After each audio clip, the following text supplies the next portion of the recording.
आजची निवडणूक एकीकडं प्रचंड पैसा हं, आणि एकीकडे काम. हं. तुमच्या डोळ्यात पाणी आलं, उमेदवार रडतोय आणि म्हणून तो भावनिक करतोय, अशा पद्धतीची देखील एक चर्चा खरं तर होत आहे. परंतु मी कुठल्या लोकांना फसवलेलं नाही आतापर्यंत. मी कुणाच्या बहिणींचे हिस्से मारून घेतले नाही. मी कुठलं लिटिगेशन केलं नाही. जर लिटिगेशन केलं असतं तर आज तुम्हाला इथं इमारत दिसली असती. त्या इमारतीच्या तुम्ही आलिशान वरांड्यामध्ये ही मुलाखत घेतली असती. ही अशा ठिकाणी नसती घेतली. तुमची कोणतीही कामं असं तुम्ही रात्री 12 वाजता जरी फोन केला तरी ते कामाला मी हजर असणार आहे.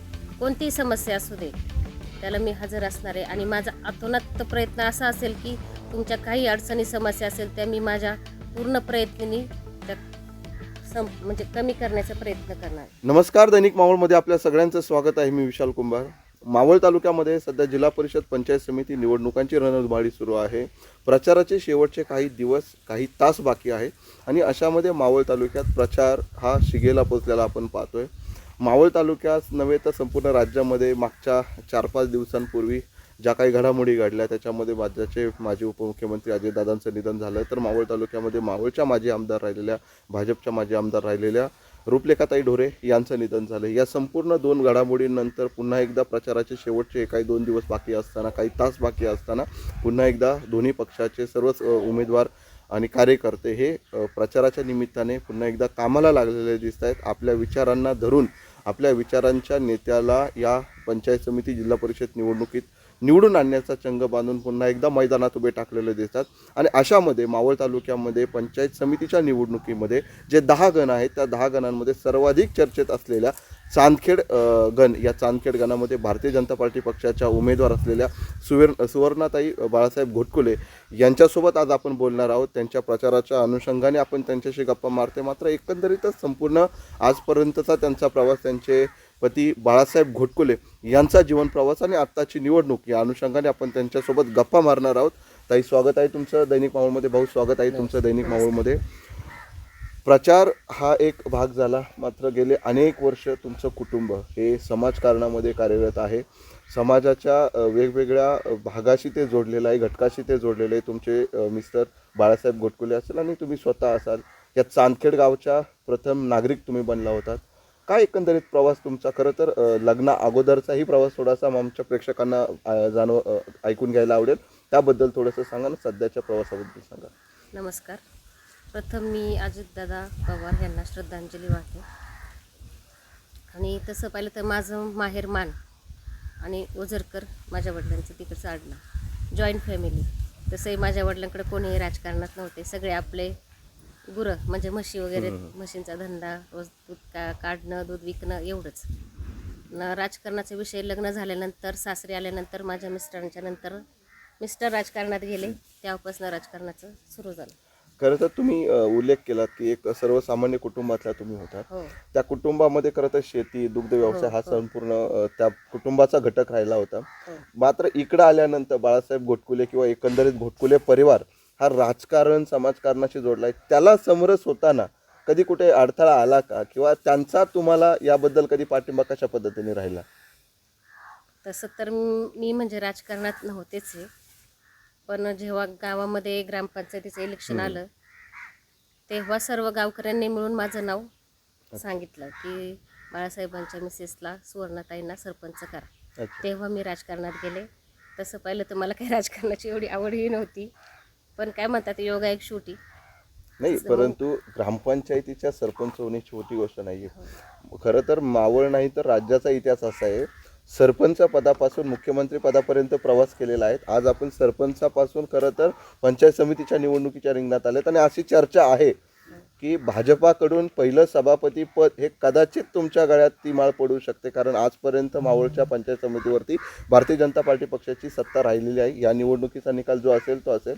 पंचायत समिती निवडणुकीच्या अनुषंगाने कशा पद्धतीने तयारी केली? ज्यावेळेस तुम्हाला कळालं की या निवडणुकीच्या रिंगणात उतरले त्यावेळेस तुमची भावना नेमकी काय होती? भावना तशी तर आनंद झाला. मग आम्ही कामाला सुरुवात केली. म्हणजे प्रथम आम्ही काकडा आरतीपासून सुरुवात केली. काकडा आरती झाल्यानंतर आम्ही बुद्ध विहार दौरा केला. त्याच्यानंतर सौभाग्यवती दौरा केला. सौभाग्यवती दौरा झाल्यानंतर मी आज 3 महिने होईल गावभेट दौरा घेते. प्रत्येक गावात जाऊन प्रत्येक वृद्ध लोकांचा आशीर्वाद घेते, प्रत्येक महिलेचा आशीर्वाद घेते, प्रत्येक माझ्या लहान लहान मुलं सुद्धा माझे मित्र झाले ते. अच्छा. मी गेले की म्हणतात सुवर्णाताई आल्या, सुवर्णाताई आल्या. मला एवढा आनंद होतो आणि सगळे मला विश्वासाने सांगतात तुम्ही अजिबात घाबरू नका, आम्ही तुमच्याच पाठीशी आहेत. एक तुमचा व्हिडिओ खूप व्हायरल झाला होता. त्या व्हिडिओमध्ये तुम्ही एका बाबांशी बोलताय आणि त्या बाबांना तुम्ही सांगताय की बाबा निवडणुकीच्या पूर्वीच मी 5 वेळा तुम्हाला भेटायला आले, मग नंतर किती वेळा येईल, किती वेळा एका गावात साधारणतः किती वेळा गेलात तुम्ही आतापर्यंत? तसं पाहिलं तर मी एका एका गावात 5-5 वेळा जाऊन आली. बापरे. म्हणजे कार्यक्रम कोणताही असो, आता काले झाले, कीर्तन असो किंवा कोण वारलं असेल त्यांना सांत्वन करण्यासाठी, आपलं भेटण्यासाठी, गाव भेट दौऱ्यासाठी प्रत्येक गावातील एकूण एक घर ते किती का डोंगरात का असं तिथे जाऊन मी भेटून आली आहे त्यांना. भारतीय जनता पार्टी पक्षाने ज्या उमेदवारी जाहीर केल्या होत्या त्या खरं तर निवडणूक जाहीर झाल्यानंतर जाहीर केल्या होत्या. तुमची उमेदवारी ही मावळ तालुक्यात भाजपने सगळ्यात अगोदर जाहीर केली होती. सगळ्यात अगोदर. पक्ष नेतृत्वाने खूप मोठा विश्वास ठेवलेला आहे तुमच्यावरती. पक्षाच्या वरिष्ठांकडनं कशा पद्धतीने मार्गदर्शन तुम्हाला प्रत्यक्षात आतापर्यंत मिळत आहे? हो, मिळतं ना. सगळे सांगतात ताई तुम्ही असं प्रचार करा, सगळ्यांशी जाऊन चर्चा करा, सगळ्यांना व्यवस्थित समजून सांगा की तुमचे मिस्टर माझे पती एवढे 20-22 वर्ष झाले लोकांच्या प्रत्येक सुखदुःखात असो, प्रत्येक त्यांच्या कार्यक्रमात असो किंवा प्रत्येकांना काही अडचण आल्या, रात्रीच्या 12 वाजता किंवा 1 वाजता फोन आला तरी ते जायला तयार असतात. असे लोक सांगतात की तुम्ही लोकांना सांगा, म्हणजे पटवून द्या की किती म्हणजे कामं केले ते लोकांना, घरकुल योजना असो त्या लोकांपर्यंत पोहोचवण्यासाठी किती कष्ट घेतलेत मी पाहिले ते मी लोकांना सांगते समजून की असं असं केले बाबा. आणि तरी लोकांना सांगण्याची गरज नाही. लोक एवढं प्रेम दाखवतात की अजिबात ताई तुम्ही घाबरू नका, आम्हाला माहिती आहे भाऊंनी किती काम केले. लोक स्वतः सांगतात ते मला की भाऊंनी एवढं काम केले, आम्हाला त्या कामाची जाणीव आहे. आणि काही काही तर वृद्धाजी म्हणतात अगं तू घाबरूच नको, तो माझा मुलगाच आहे. अच्छा. खरं तर म्हणजे हा संपूर्ण झाला तुमच्या प्रचाराचा किंवा पाठिंब्याचा भाग. एक उमेदवार म्हणून एखाद्या गणाचा आपण जेव्हा उमेदवार म्हणून निवडणुकीच्या रिंगणात उतरतो, तुम्ही एक महिला देखील आहात, गावच्या सरपंच देखील राहिलात, परंतु आता एवढ्या सर्व गावचा विचार करत असताना ह्या संपूर्ण परिसराचा विचार केल्यानंतर या ठिकाणच्या काही समस्या प्राधान्याने तुम्हाला जाणवल्या आणि त्या सोडवण्यासाठीचं काय विजन तुम्ही आता खरं तुमच्या डोळ्यापुढे ठेवलेलं आहे? आत्ता मी गाव दौरा घेत असताना मी बऱ्याच ठिकाणी पाहिलं की मुली शिक्षणासाठी बाहेर पडत नाहीत, का तर कॉलेज नाही आहेत गावांमध्ये किंवा लांब आहेत. आता बरेच ठिकाणी असं आलं की बाबा 10वीच झाली आहे, पुढं पाठवलंच नाही. मी विचारलं का नाही गेलं, ते म्हटलं होतं कॉलेजच आहे. तर माझं पहिलं प्राधान्य असं राहील की मुलींना इंजिनिअरिंग किंवा MPSCचं कॉलेज, मोठं कॉलेज आपण चांदखेड गावामध्ये करून मुलींना उच्च शिक्षण घेता आलं पाहिजे. आणि बऱ्याच गावातील महिला हे रोजगार धंद्यासाठी बाहेर पडतात आहे आणि बाहेर जाण्यासाठी त्यांना खूप कष्ट करावं लागतं. गाडीची सोय नसते किंवा घरातलं काम उरकून धावपळ करून जावं लागतं, ते धावपळ करून घरचं काम करावं लागतं. कारण इथं म्हणजे शेती व्यवसाय, शेतात काम करावं लागतं. तर एवढंच आहे की त्यांनी इथेच आपल्या चांदखेड गावात जवळच्या जवळ कामधंदा करून रोजगार उपलब्ध व्हावा त्यांना, एवढी इच्छा आहे माझी. खूप छान. आणि मेन म्हणजे आता महिला रोज काम करतात पण आपल्या स्वतःच्या शरीराकडे लक्ष देत नाही. बरोबर. बाबा आता काय दुखते, थोडं दुर्लक्ष करतात. महिलांसाठी चांगलं दवाखाना उपलब्ध झाला पाहिजे, आरोग्य सुविधा, याच्याकडेही माझं लक्ष आहे. खूप छान. खरं तर हा ग्रामीण भाग आहे आणि या ग्रामीण भागातल्या समस्या ग्रामीण भागात काम करणाऱ्या महिलेला जास्त माहिती असतात. त्यानिमित्तानं तुम्ही ते विजन मांडलं, खरंच तर हे ॲप्रिशिएट करण्यासारखी गोष्ट आहे. भाऊ, संपूर्ण मावळ तालुक्यामध्येच नाही तर राज्यामध्येही भारतीय जनता पार्टी पक्षाचं जे संघटन आहे त्याच्यामध्ये तुमचं नाव प्रसिद्ध आहे. कारण भारतीय जनता पार्टी पक्षाच्या युवा मोर्चाचे प्रदेशचे उपाध्यक्ष तुम्ही आज प्रेझेंटली काम करताय. सुरुवातीचा प्रश्न माझा हा तुम्हाला पक्षाच्या अनुषंगानेच आहे. पक्षामध्ये इतके वर्ष काम करत असताना पक्षाने तुम्हाला खरं तर जिल्हा परिषदेची उमेदवारी देण्यासाठीचा विचार करायला पाहिजे होता का, असं तुम्हाला नाही वाटत? कारण सुरुवातीच्या काळामध्ये या संपूर्ण प्रभागामध्ये तुमचं नाव हे जिल्हा परिषदेच्या उमेदवाराच्या साठीचं होतं. आज ताई निवडणुकीच्या रिंगणात आहेत पंचायत समितीला, पण जिल्हा परिषदेची तयारी केली होती, मग पुन्हा इकडे आलात. तसं जिल्हा परिषद आणि पंचायत समिती हा जो जी संस्था आहे, स्थानिक स्वराज्य संस्था, ही शेतकऱ्यांशी निगडीत आहे. बरोबर. आणि त्या ठिकाणी स्वतंत्र यंत्रणा आहे. व त्या यंत्रणेमध्ये शिक्षण विभाग आहे, पाणी पुरवठा विभाग आहे, त्यानंतर कृषी विभाग आहे, त्यानंतर समाज कल्याण विभाग आहे. ह्या वेगवेगळ्या माध्यमातून ती स्वतंत्र यंत्रणा असल्यामुळे जास्तीत जास्त लोकांना तिथं फायदा करून देण्याचं ठिकाण आहे ते. त्यानंतर सभापती झाल्यानंतर सभापती हा एक जिल्हा परिषद सदस्याप्रमाणेच त्याचं कामकाज पुणे जिल्हा परिषदच्या त्याला मीटिंगसाठी उपस्थित राहून तो स्वतः तिथं त्यांचे प्रस्ताव देऊ शकतो. त्याच्यामुळं सभापतीपद आणि जिल्हा परिषद पद ह्याच्यामध्ये कुठल्याच बाबतीचा फरक नाही. म्हणजे तुम्हाला म्हणायचं की जिल्हा परिषदेच्या सदस्यापेक्षा तालुक्याच्या पंचायत समितीवरती जाऊन सभापतीपदी गेल्यानंतर तुम्हाला जास्त काम करता येऊ करता शकतं. खूप चांगली गोष्ट आहे. मावळ तालुक्यात नाही, खरं तर या परिसरामध्ये तुम्हाला घरवाले बाबा असं म्हणतात, असं आम्ही ऐकलं आहे किंवा एक ठिकाणी मी तो व्हिडिओ देखील पाहिला होता. काय नेमकं ते घरवाले बाबा काय? तसं पाहिलं तर 2016-17ला प्रधानमंत्री आवास योजना जाहीर झाली. पक्कं घर प्रत्येक लाभार्थ्याला मिळालं पाहिजे. आता मोदी आवास योजना असेल, इंदिरा आवास योजना असेल, ह्या योजनेमध्ये कच्चं घर मिळतं. बरं. कच्चं म्हणजे काय, तर पत्रा, कॉन्क्रीट आणि त्या साधारणतः त्या घराचं लाईफ असतं 20 ते 25 वर्ष. ही प्रधानमंत्री आवास योजना अशी की तुम्हाला 2.5 लाख रुपये त्या योजनेतून मिळणार. बाकीचे पैसे तुम्ही स्वतः टाकायचे. त्या घराचा एक प्लॅन तयार करायचा आणि 500 ते 550 स्क्वेअर फुटाचा एक RCC स्ट्रक्चर तुम्ही उभं करायचं आहे, जेणेकरून ते पुढील 100 वर्ष त्याचं लाईफ राहिलं पाहिजे. अशा पद्धतीची ती योजना आहे. ती योजनेचं ट्रेनिंग प्रथमतः मी मुंबईला बाळाभाऊंनी मला त्या ठिकाणी नेलं होतं. मग ते फॉर्म कसे भरायचे, ऑनलाईन कसे करायचे, काय करायचे. मी जसं त्या कामाची सुरुवात केली तर वेगवेगळ्या ठिकाणी मी ते फॉर्म भरायचे सेंटर केल्यानंतर त्याच्यावरती आपल्या PMRD त्या PMRDचं नियंत्रण त्या योजनेवरती होतं. आणि मग PMRDच्या तिथं त्यांचं एक स्वतंत्र कार्यालय आहे. त्या कार्यालयाच्या माध्यमातून या ठिकाणी कामकाज चालायचं. 2-3 वेळा त्यांचं जिओ टॅग व्हायचं. त्या जिओ टॅग झाले त्या घराच्या ह्याच्याप्रमाणे त्याचं पेमेंट त्याला निघून जायचं.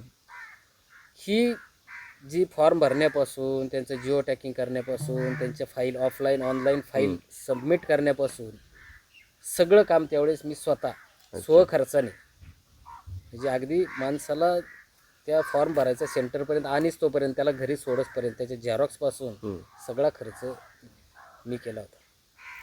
आणि मग ती योजना त्यावेळेस उदयाला आल्यानंतर ती एवढी काय योजना लोकप्रिय झाली की लोकांनी त्याला भरपूर प्रतिसाद. आजही ती योजना, आज मी तुम्हाला सांगतो, आत्ता निवडणुकीची आचारसंहिता होण्याच्या आधी जवळजवळ मी 700 ते 800 फॉर्म भरलेले आहेत. किती लोकांना घरं मिळाली असतील आतापर्यंत? आत्तापर्यंत मी 2 DPR मंजूर झाल्या. त्यामध्ये एक 1398ची आणि एक 650ची DPR. ही साधारणतः 2000 DPRची मंजुऱ्या झाल्या. आणि 3री DPR ही आत्ता मध्यंतरी काळात त्या योजनेला थोडंसं हे आलं, नंतरनं परत ती योजना चालू झाली आणि आता 3री DPRचं काम हे PMRDच्या मार्फत त्या ठिकाणी चालू आहे. खूप म्हणजे ही गोष्ट खरं तर वाचण्याजोगी आहे. मागच्या 20-25 वर्षापासून, 20-22 वर्षापासून तुम्ही समाजकारण करतात. वडिलांच्या जाण्यानंतर खचूनही न जाता तुम्ही समाजकारणात कार्यरत राहिला. राजयोग तुमच्या नशिबात कधी दिसला नाही, पण आता पत्नीच्या रूपाने तो योग आणण्याची संधी तुमच्या समोर आहे. कशी तयारी केली सध्या या संपूर्ण याची? खरं तर गेल्या 20-22 वर्ष काम करत असताना निवडणुका 2-3 लढलो, अपयश आलं. मध्यंतरी काळामध्ये जवळजवळ 2022ला जी इलेक्शन व्हायची ती आता 2026 आली. बरोबर. हे लांबणीवर पडलेले इलेक्शन आणि मध्यंतरी काळाचा काळ, हा काळ मी सर्व भागातील लोकांमध्ये घालवलं. त्यांचं सुखदुःख असेल, त्यांची वैयक्तिकरित्या काही कामं असतील, किंवा त्यांना या योजनेतून लाभ मिळवून देणं असेल, किंवा त्या लोकांच्या अडीअडचणी. कधी कधी तर मी रात्री 1-1, 2-2 वाजता कुणाचा ॲक्सिडेंट झाला, कुणाचं दवाखान्याचं काम आहे, स्वतः हेच नाही, मी तुम्हाला सांगतो, कोविडच्या काळामध्ये मी स्वतः माझ्या हाताने जवळजवळ 10 ते 15 मैती त्या ठिकाणी केलेली आहे. कोविडमध्ये हॉस्पिटलमध्ये टाकल्यानंतर ते नातेवाईक येत नव्हते, मग त्या ठिकाणी मैत करायला सुरू येत नव्हतं. मी स्वतः त्या ठिकाणी एक हॉस्पिटल सुरू केलं होतं. अच्छा. कोविड काळानंतर ते हॉस्पिटल थांबलं. त्या हॉस्पिटलमध्ये काही लोकांनी पेशंट दिल्यानंतर ते परत बघायला बी आले नाहीत. बरं. एवढ्या वाईट परिस्थितीमध्ये सुद्धा कोविडमध्ये मी स्वतः सकाळी तिथून मी घरून 8-9 वाजता निघालो, मी संध्याकाळी 9 वाजता घरी यायचो. दिवसभर खूप रश असायचा, लोकांचे फोन, लोकांच्या अडीअडचणी, लोकांचे हे. मग संध्याकाळी असं वाटायचं, खूप दमल्यासारखं व्हायचं आणि संध्याकाळी असं वाटायचं की नाही आता आपल्याला कोविड झाला. पण सदैव बलवत्तर मला कोविड झाला नाही. बरं. मी 24 तास हॉस्पिटलमध्ये होतो. कोविडच्यामुळे एक गोष्ट खरं तर विचारायची होती मला, माझ्या त्या याच्यामध्ये तो प्रश्न नव्हता विचारामध्ये. मध्यंतरी एक आरोप झालाय तुमच्यावरती, कोविडमध्ये तुम्ही भ्रष्टाचार केलाय, पैसे खाल्लेत. काय नेमकं, आता तुम्ही म्हणताय तुम्ही 12 तास कोविडच्या पेशंटची काळजी घेतली, भ्रष्टाचार कधी केला का नाही केला? आता ते कसं आहे, हा मूर्खपणाचा कळस आहे. जर मला कुठून तरी शासनाचा निधी आला असता बरं. आणि तो शासनाचा निधी जर मी कुठेतरी वापरला नसता तर मग त्याला भ्रष्टाचार म्हणलं जातं. बरोबर आहे. ज्यावेळेस तुम्ही स्वखर्चाने गोष्ट कोणती केली तर त्याला भ्रष्टाचार म्हणत नाही. नाही, काही लोक असतात अशिक्षित लोक, ज्यांना काहीच कळत नाही, हे अशी लोकांचे ते आरोप आहेत. आणि त्या आरोप काय, त्याच्यामध्ये काय तथ्य आहे तुम्ही सांगा बरं. मला काय शासनाने कुठं निधी दिला होता का? आरोप मी भ्रष्टाचार कसं म्हणू शकतो याला तुम्ही? लोकांचे पैसे घेतले आणि खाली असं म्हणायचं. आता लोकांचे पैसे कसे काय घेतले? काय लोकांचे पैसे खाल्ले? बिनबुडाचे आरोप. बिनबुडाचे आरोप आहेत. हे अशिक्षित लोकांचं हे वक्तव्य आहे. हे ह्याला काही फायदा नाही. बाळाभाऊ, नात्यागोत्याची निवडणूक आहे, कार्यकर्त्यांची निवडणूक आहे. ज्यांच्या विरोधात तुम्ही खरं संघर्ष केला ते तुमचे सगळे भाऊ आज तुमच्या सोबत आहेत.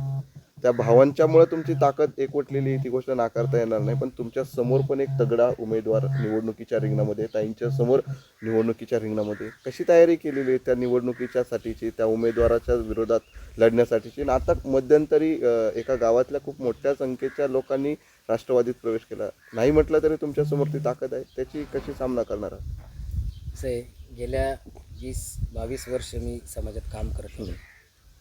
हा काळ खूप मोठा आहे आणि या काळामध्ये मी माणसं जोडत गेलेलो आहे. आणि माझी रक्ताची नाती या प्रत्येक 17 गावामध्ये माझी रक्ताची नाती आहेत.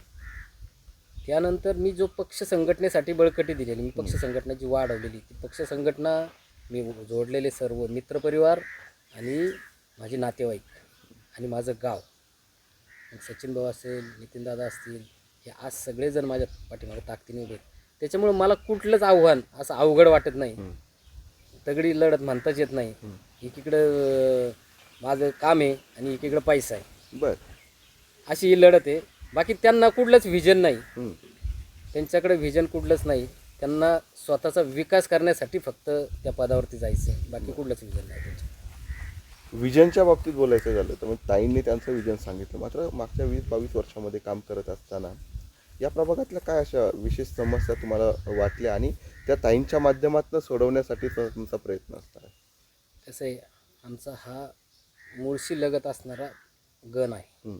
त्याला पूर्ण मुळशी तालुक्याची बॉर्डर आहे. आणि जवळच मुळशीमध्ये हिंजवडी या ठिकाणी मोठा IT पार्क आहे. त्याचबरोबर बेबडोळ असेल, उर्शे असेल, या ठिकाणी छोटे छोटे कंपन्यांचे हब आहेत.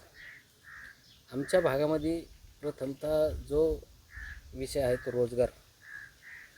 त्या रोजगारासाठी मला बऱ्याचशा गोष्टी या ठिकाणी करायच्या आहेत. की रोजगार निर्मिती जवळ कशी होईल, इथला तरुण शिकेल कसा.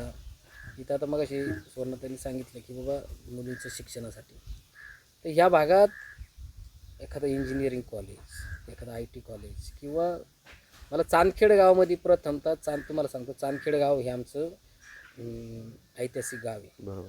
त्यामध्ये आमच्या विष्णू मंदिरामध्ये एक रात्र शिवाजी महाराजांचं वास्तव्य झालेलं. बरोबर. ते गाव आम्हाला ऐतिहासिक आहे. त्या गावामध्ये बारमुख सारखे विधान परिषदेत आमदार झालेत.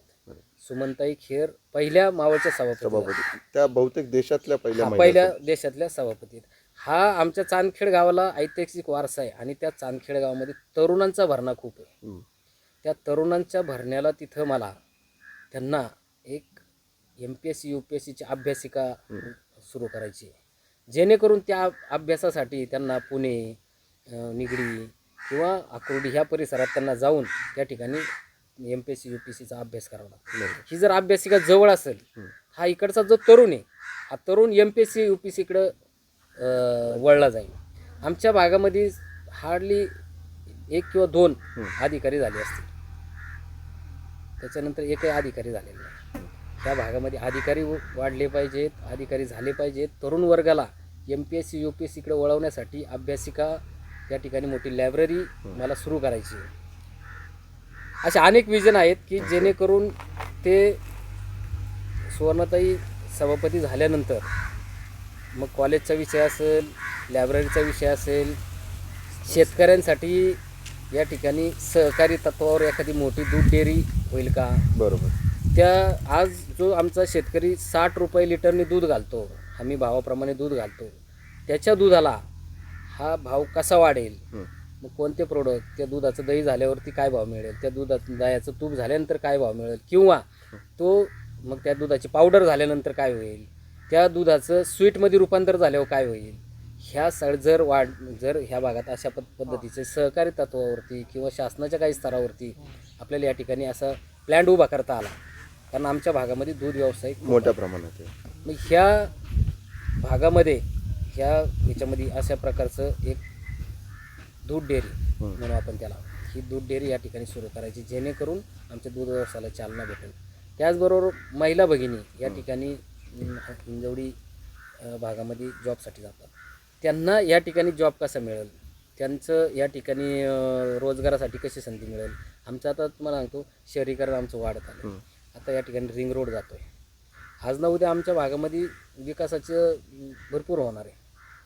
आणि ह्या भागामध्ये ह्या जर वेगळ्या पद्धतीने जर आपण काम केलं तर निश्चितच ह्या भागातील महिला असेल, शेतकरी वर्ग असेल, तरुण वर्ग असेल, यांना फायदा झाल्याशिवाय राहणार नाही. एक चर्चा किंवा एक असा आरोप केला जातो, ही निवडणूक घोटकुल्यांच्या अस्तित्वाची निवडणूक आहे, अशा पद्धतीचा एक आरोप केला जातो.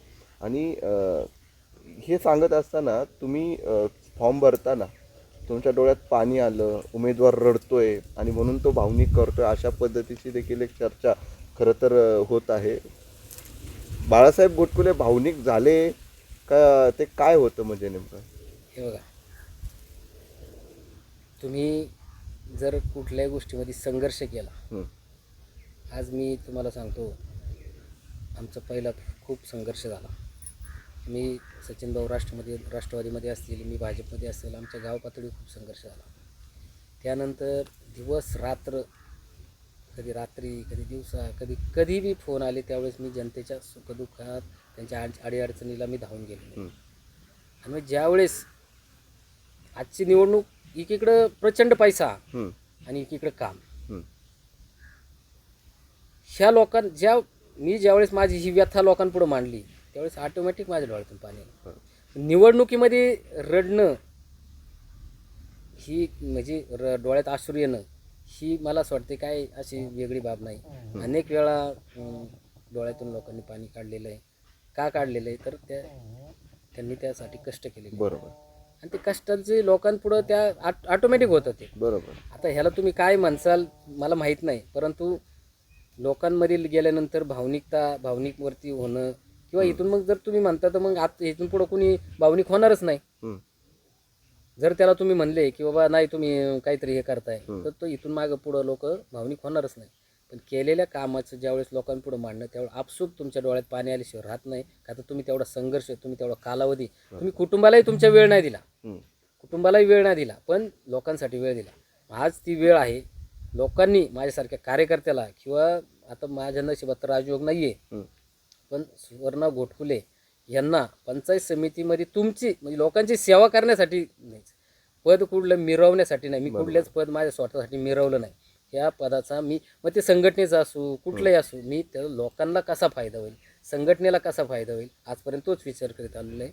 आणि मला माझा स्वतःचा विकास करायला पद नाही पाहिजे.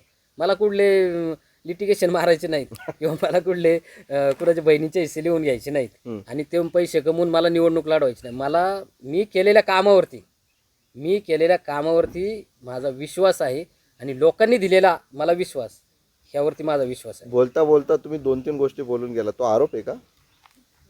आता तुम्हाला सांगू का, म्हणजे मी तर गेल्या 5 तारखेला 5 जानेवारीला समोरच्या उमेदवारांचं चांदखेड गावामधलं डॉक्युमेंट झालं. त्या चांदखेड गावातल्या डॉक्युमेंटमध्ये 414 गट नंबर आहे आणि तो बहिणीचा हिस्सा मारून घेतलेला आहे. बर. स्वतःच्या त्यांच्या नावावरती जागा आहे. ती जागेचं 5 जानेवारीला डॉक्युमेंट केले आणि त्या पैशावरती त्या पैशावरती आज ते निवडणूक लढणार आहेत. मग तुम्ही सांगा, जर तुमचे कष्टाचे पैसे असतील, तुम्ही सांगा, माझं घर आहे आज इथं, मी शेतकरी कुटुंबातला माणूस आहे, माझं घर पात्र्याचं आहे, माझी परिस्थिती तुम्ही आता तुम्ही पाहता इथं, मी काय आता तुम्ही आलाय हे काय तुमच्या नजरेतून काय सुटणाऱ्या गोष्टी नाहीत. परंतु मी कुठल्या लोकांना फसवलेलं नाही आत्तापर्यंत, मी कुणाच्या बहिणींचे हिस्से मारून घेतले नाही, मी कुठलं लिटिगेशन केलं नाही. जर लिटिगेशन केलं असतं तर आज तुम्हाला इथं इमारत दिसली असती, त्या इमारतीच्या तुम्ही आलिशान वरांड्यामध्ये ही मुलाखत घेतली असती, ही अशा ठिकाणी नसती घेतली. तुम्ही हे लोक आज काय, त्यांना ही निवडणूक कशासाठी जिंकायची, तर ही निवडणूक स्वतःच्या विकासासाठी जिंकायची. कुठेतरी अजून कसा त्यांच्या पैशामध्ये भर पडेल हे बघायचे.